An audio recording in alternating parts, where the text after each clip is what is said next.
Primal Intelligence. You Are Smarter Than You Know. Written by Angus Fletcher. In the early 2000s, U.S. Army Special Operations discovered a troubling paradox. While their recruits aced IQ tests and excelled at abstract reasoning, many struggled in real-world uncertainty. Under pressure, logic-based intelligence cracked. Decision-making faltered, judgment wavered, and destructive habits took hold. The Army wasn't alone in seeing this pattern. Across schools and workplaces, young people were sharper on paper but shakier in life, more anxious, less adaptable, and often unprepared for a messy, unpredictable world. The author offers a bold idea. Intelligence isn't just logic. Long before computers and data, humans survived by drawing on older brain powers. Intuition, imagination, emotion, and common sense. These are the four pillars of primal intelligence. The tools that help us spot hidden rules, imagine futures, grow from setbacks, and stay grounded when the path ahead is unclear. Once implemented, Army operatives were reaching new heights both on paper and in the field. That's because at the heart of it all is the story. We think in narratives, not just numbers, and those stories give us the power to navigate chaos, invent strategies, and lead others forward. Primal Intelligence is the guide to unlocking all of those ancient strengths.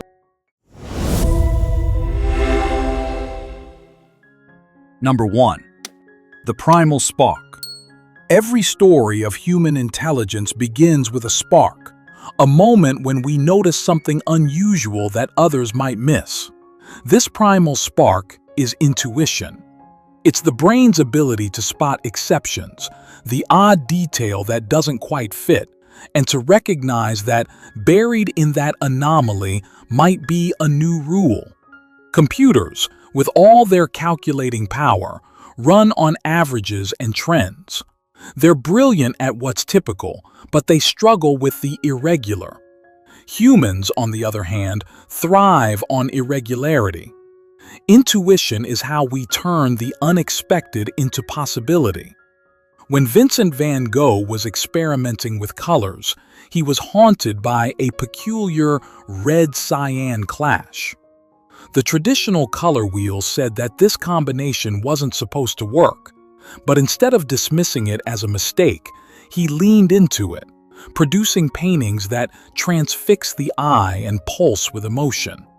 Or consider Marie Curie, who noticed a peculiar radiation in pitchblende that other scientists overlooked and dismissed. That curiosity led her to uncover radium and polonium, discoveries that reshaped science. Or it's like the hockey player Wayne Gretzky, often celebrated as a natural genius. His secret wasn't to skate harder than the rest. He was skating where the puck wasn't yet. He knew to read the exceptions and trust his hunch. Intuition thrives on exceptions to rules. Unlike logic, which demands clean data sets and tidy patterns, intuition finds power in the stray observation. Children display it all the time. They notice when something feels off, even if they can't articulate why. Adults often smother it under layers of rationality or social conditioning. But the truth is, intuition is our most primal detector. It tells us when the world isn't matching the template, and it urges us to ask, why is this different? What might it mean? As the first pillar of primal intelligence, intuition reminds us that wisdom doesn't always come from more information. It comes from paying attention and noticing the odd, the strange, the exceptional, and wondering if it matters. That curiosity sets up the next step. Once you've spotted an exception, you need a way to stretch it, to imagine where it could lead. And that's where imagination comes in. Number 2. Imagination in action. If intuition is the spark, Imagination is the fuel. It takes that odd exception, the peculiar color, the strange play, the unexpected opportunity, and expands it into possible futures. Think of imagination as the brain's branching engine, a neural forest where what-ifs grow in all directions.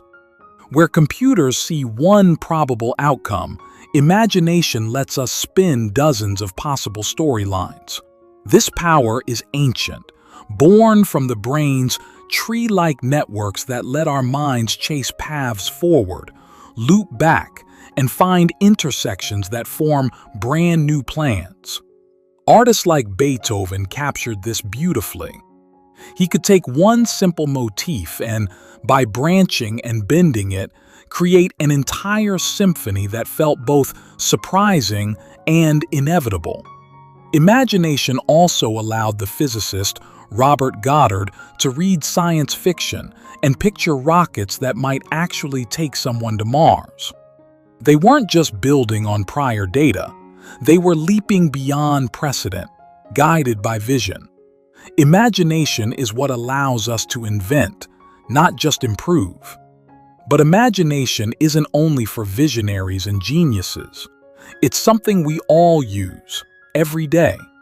It's what allows us to make plans. And what is a plan but another story? A narrative that follows a clean path from A to B. Imagination makes our plans more resilient. When faced with a roadblock or tough decision, our minds run quick simulations. If I do this, then what? And if I try that instead? These little scenarios are our personal branches. The stronger and more flexible our imagination, the better we are at adapting. This is why the U.S. Army Special Operations trains recruits to focus on now +1. Don't look 20 moves down the line. That leads to paralysis. Just imagine the very next step, and the one after. It's imagination tuned for action. Of course, imagination has risks. It can run wild, spinning out anxieties or fantasies that paralyze us. This is a sign that our plans are going off track. That's why every plan needs to be grounded by purpose. A single goal, like Goddard's dream of sending a rocket to Mars, can align the branches, keeping imagination bold but directed. The best strategies arise from this combination. Broad possibilities, anchored by a clear vision. So, imagination builds on intuition. You notice the exception, then you imagine where it could lead. But spotting and spinning ideas isn't enough. You also need a way to decide which possibilities to chase and how to stick with them when life gets tough. That's where emotion comes into play. Number 3. The emotional compass. If intuition lights the spark and imagination fans the flame, emotion is the dashboard that tells us how the fire is burning. Emotions aren't fluffy extras. They're feedback systems, guiding us as we navigate uncertainty. Fear warns us when we have no plan. Anger tells us when we're stuck with only one plan. These are all important emotions to pay attention to, and to not just try to tamp down. When you spend too much time trying to quiet your emotions, you can end up in an unhelpful state of dissociation. Rather, recognize anxiety for what it is saying, which is that something may be wrong about the future of your plan. Likewise, grief and shame are signals that our personal story has fractured, when our past feels broken and isn't connecting properly to our current place in the narrative. Each emotion is an important sign, telling us what is in need of repair. For the special operators, emotion is also momentum. Too little and you stall. Too much and you lose control. The trick is balance.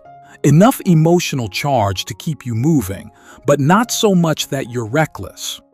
Think of a soldier after trauma. Resilience doesn't mean ignoring fear or grief. It means using those signals to recalibrate, to find a first step forward. One Army pilot puts it, "You don't have to cling to the failed plan. You just need to keep planning." Optimism helps in this regard. Optimism isn't telling yourself that everything will work out. It's thinking everything can work out.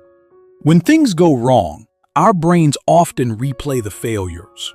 But by mining our personal history for moments of success, even small ones, we can rekindle hope. These positive plot twists remind us that setbacks aren't the end of the story. They're turning points. Emotion, used wisely, fuels resilience. Emotion also connects us to others. A stirring speech, a moving painting, a moment of shared laughter. All of these are emotional cues that signal belonging. Humans are storytelling animals, and stories work because they trigger emotion. They remind us of what matters, what's worth fighting for, what feels true.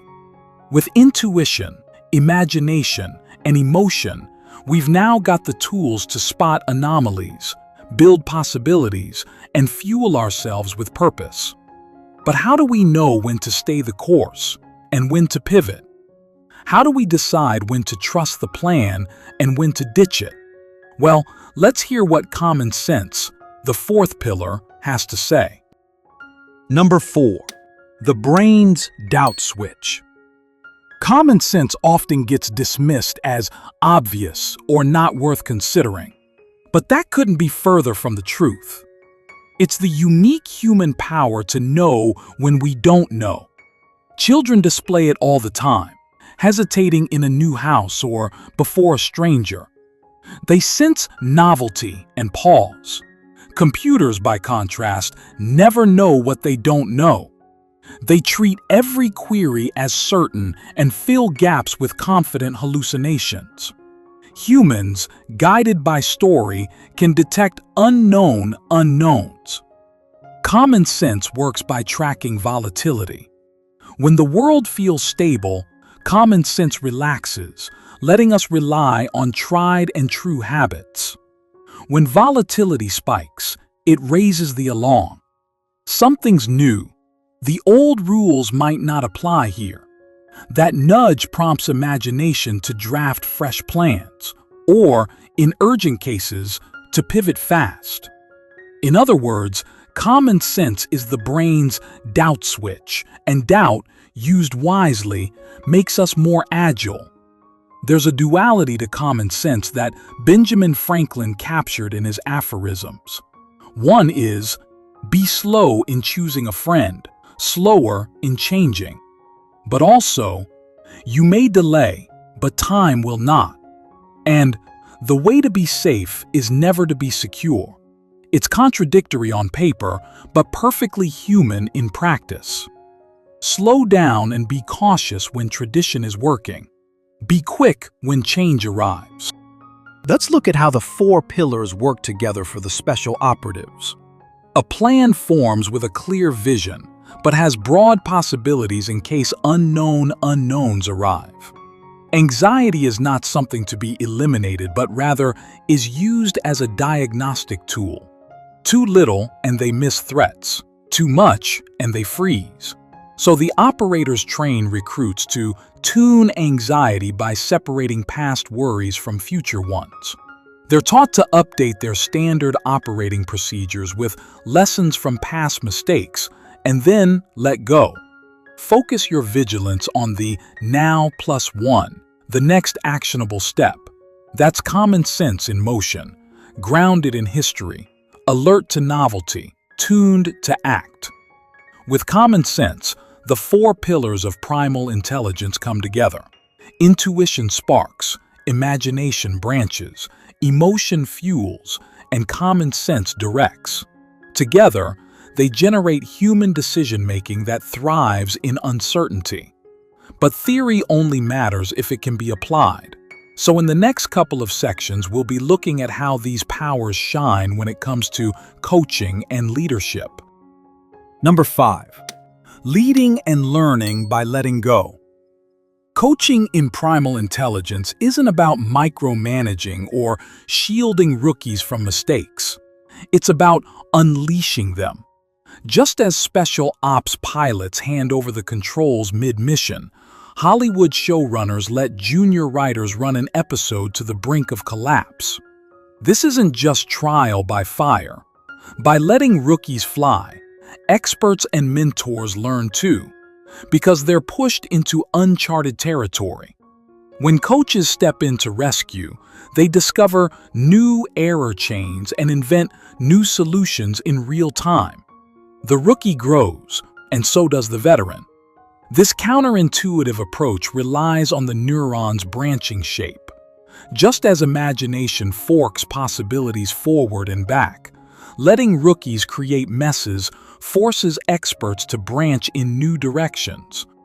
It keeps expertise alive, preventing the stagnation known as the paradox of expertise, knowing so much you stop learning. Coaching, then, is as much about empowering novices as it is about reigniting experts. So what, then, does primal leadership look like?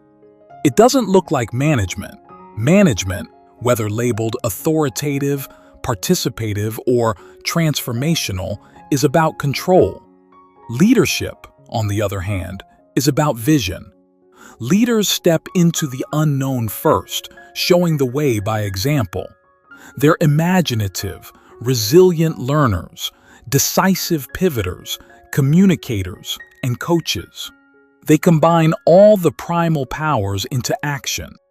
But strong leadership also embodies what the philosopher Ralph Waldo Emerson called nonconformity, the courage to trust your inner compass when the crowd shouts otherwise. For the operators, it's vision married to bold action. Don't be cautious. Dash toward the tomorrow that fits your story, and if it breaks, pivot. That's leadership in the primal sense, not managing, but running free, guided by purpose and intuition. From coaching rookies to leading teams, the application of primal intelligence changes how we grow, guide, and act. But why is this power uniquely human? To answer that, let's finish up with a quick dive into the science behind it all. Number 6. The human superpower of story thinking. When we boil it all down, what makes human beings special, and what makes our brains so much smarter than artificial intelligence, can be summed up in 4 letters: MOTO. MOTO is short for motor intelligence. It's the engine that gets the brain to think in actions like A to B, rather than just equations like A equals B. Logic, rooted in vision, gave us computers. MOTO, rooted in movement, gave us creativity. It's how animals dodged predators by anticipating their intent. It's how humans invent strategies, stories, and technologies. Computers can simulate action like flip-book horses galloping across a screen, but they can't perceive or generate true cause and effect. They're locked in correlations, not narratives. Humans, through MOTO, can imagine chains of action that don't yet exist, inventing futures with no precedent. That's the mechanical basis of story, the sequence of events that makes sense of time. Story thinking, in other words, is what makes us human. It explains not just consciousness, but self-consciousness, our ability to see ourselves as part of a continuing narrative.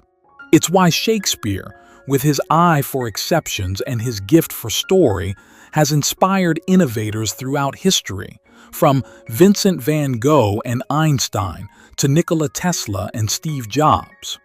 And it's why Special Ops found primal intelligence so useful.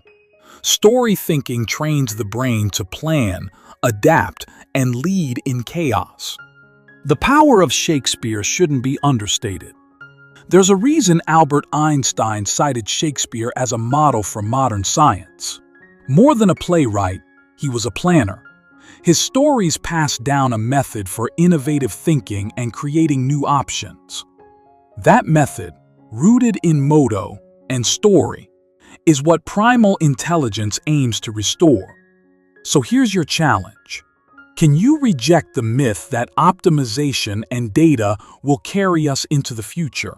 Can you remember that we already possess a brain wired for innovation, resilience, and leadership? By reawakening intuition, imagination, emotion, and common sense, and by grounding them in story, we can see possibilities faster, adapt to change smarter, and create futures worth living. That's the power of primal intelligence. Conclusion. In this summary to Primal Intelligence by Angus Fletcher, you've learned that our brains run on 4 ancient powers: intuition, imagination, emotion, and common sense. They help us thrive when logic and data fall short. Intuition helps us spot exceptions that hint at hidden rules. Imagination turns those sparks into flexible plans. Emotions act as a dashboard that restores momentum and fuels resilience. Common sense senses volatility, guiding us when to trust routine and when to pivot fast. Together, these powers drive core human skills: innovation, resilience, decision-making, communication, coaching, and leadership. They show us how to turn anomalies into breakthroughs, grow stronger from setbacks, make timely choices, connect through story, unleash talent, and lead with vision and self-reliance.